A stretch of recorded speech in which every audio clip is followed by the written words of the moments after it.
They had did a flu test, strep, nothing showing up. What I wound up having was H1N1, pneumonia, and ARDS. The flu and the pneumonia were both viral.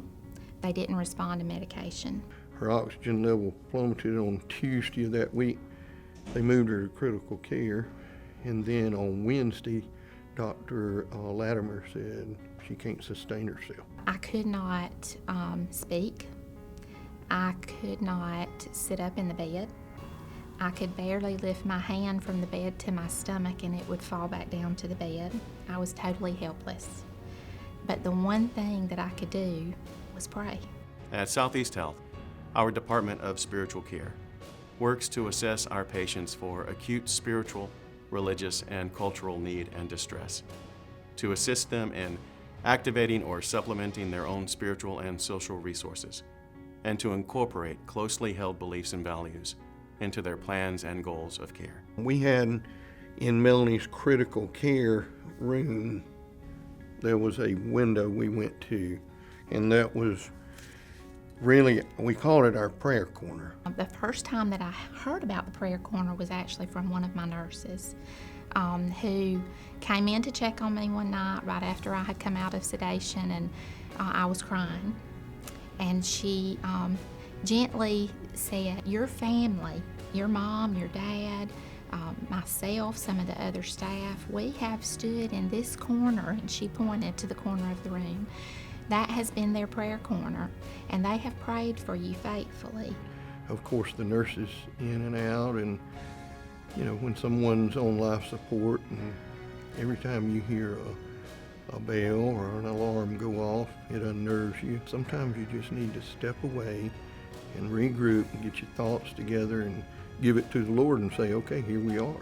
A hospital can be a very busy place during the day and at times even in the night. Important decisions and life-altering events are common here. Often, the people that we care for, their families and loved ones, they come to us in need of a quiet place for meditation or prayer, a place to reflect upon and draw strength from faith, to seek spiritual guidance or just a moment's peace. At times, we see people gathered to pray in our hallways, kneeling quietly in the corner of a busy waiting room or the privacy of an empty stairwell. The prayer room that was used in critical care, and it's still there, it was a small place, it was a quiet place, it just would not hold a lot of people. We have a large support group, as most people do, and you know, especially when you have a tragic event going on, and you know, when you can get everybody together and you feel that love and support from those people, that is really helpful when you feel like, you know, I can't go any further. We probably had 25 or 30 people in the waiting room. That gives an idea of how many people you can have at one time that need a place. And a chapel is there's nothing any better than that. Research tells us that when religious and cultural values are respected and honored, patients and their families are more satisfied with the care that they receive.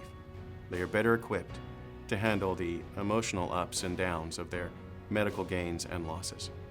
They're more likely to avoid unnecessary treatments and procedures, and less likely to readmit early to the hospital after discharge. There was so many days and nights that I didn't know that I was even being cared for, totally sedated. But when I began to come off of that sedation medication and I saw what those nurses and doctors were doing for me, they made me feel as if I was the most important thing in their world. They see more than we can even imagine. They see people every day who are struggling to recover, who may not recover. They help the families of those patients, and they need encouragement and uplifting, and they need some quiet time too.